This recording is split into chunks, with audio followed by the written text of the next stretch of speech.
पूज्य मुरारी बापू जी, आदरणीय बाबा रामदेव जी, आदरणीय चिदानंद जी महाराज साहब,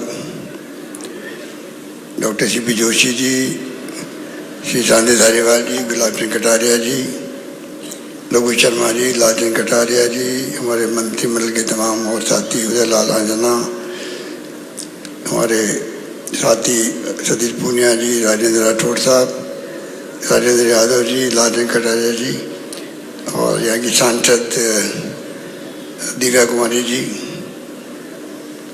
लक्ष्मण सिंह जी, सूरदर्शन रावत जी, प्रीति सक्तावत जी, धर्मेंद्र राठौड़ जी, रघु मीणा जी, फूल सिंह जी मीणा, अनिता जी बघेल और अन्य तमाम उपस्थित हमारे अतिथिगण, भाई और बहनों, नौजवान साथियों, आज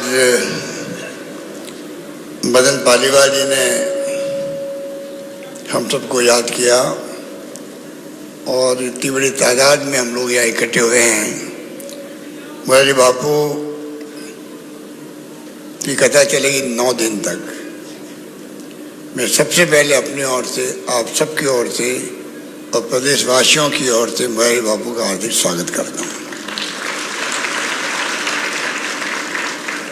मुरारी बापू से मेरा भी 22 साल पहले मिलना हुआ था, जब जयपुर में रामकथा हुई थी, और लगातार मैं देख रहा हूँ कि आपकी कथा के माध्यम से जो पूरे देश के अंदर और देश के बाहर भी जो संदेश जाता है, भगवान राम के मर्यादा पुरुषोत्तम राम थे तो उसी ढंग की कथा, हर प्रसंग में जो ये भाव निकलते हैं वो प्रेम का,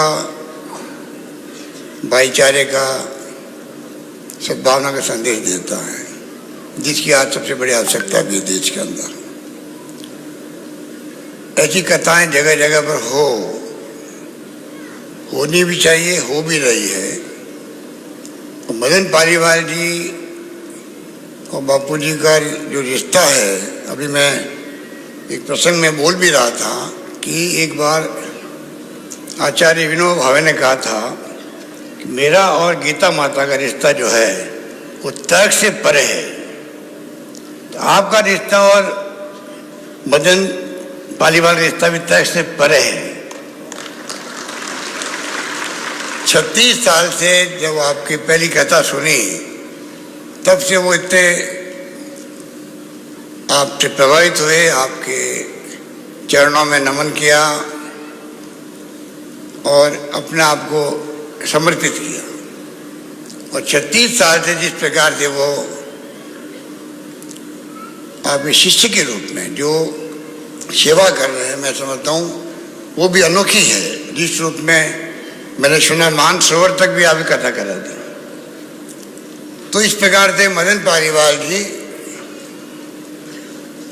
समाज सेवा भी कर रहे हैं। ये बहुत बड़ी सेवा है कि आप पूरे देश के अंदर, हर कोने के अंदर बापू की कथा का आयोजन करना,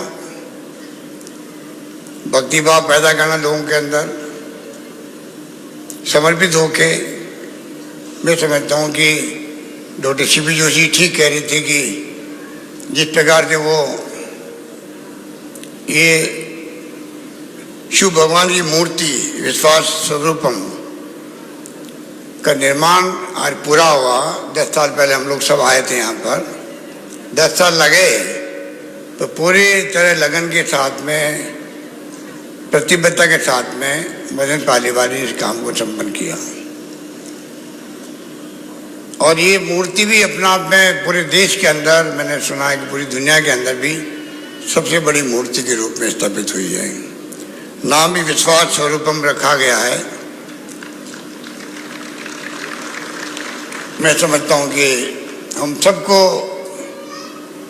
इस बात का एहसास है कि मदन पालीवाल ने ये काम एक संदेश देने के लिए किया है, तो वो भी साधुवाद के पात्र हैं। मदन पालीवाल भी साधुवाद के पात्र, धन्यवाद के पात्र हैं।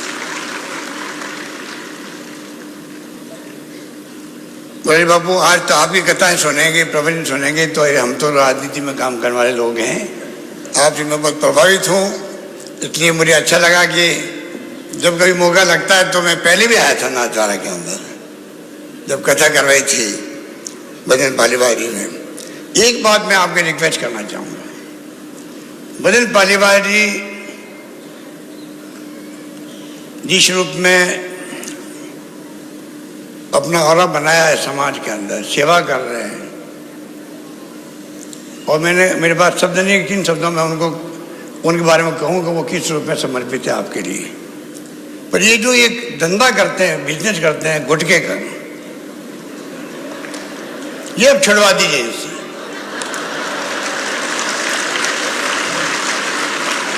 और ये आपके आज्ञा से छोड़ेंगे, हमारे कहने से नहीं छोड़ेंगे। मैं तो इनको कई बार समझा चुका हूँ। कहाँ बैठे वो बैठे वहाँ पे। मैं इनको कई बार कह चुका हूँ ये धंधा छोड़ दो तंबाकू का, पर ये मानते नहीं है। और इनकी गलती नहीं है, ये हिंदुस्तान भर में जो गुटखे का काम करता है वो किसी कीमत में नहीं छोड़ सकता। तो कृपा करके आपके आदेश को मानेंगे, और ये इनमें प्रतिभा है, जो काम हाथ में डालेंगे ये कामयाब होंगे उसके अंदर,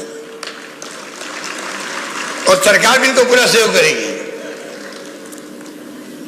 तो ये ऐसा मौका मुझे नहीं मिलने वाला था, ये तो मैंने गुस्ताखी की है बाबू। आपके चरणों में मैं बैठ करके रिक्वेस्ट कर रहा हूँ कि आपकी आज्ञा से कभी न कभी, आज नहीं तो कल नहीं तो परसों, ये मेरी बात पे ध्यान देंगे। यही बात कहता हूँ, मैं अपनी बात समाप्त करता हूँ। धन्यवाद। जय हिंद।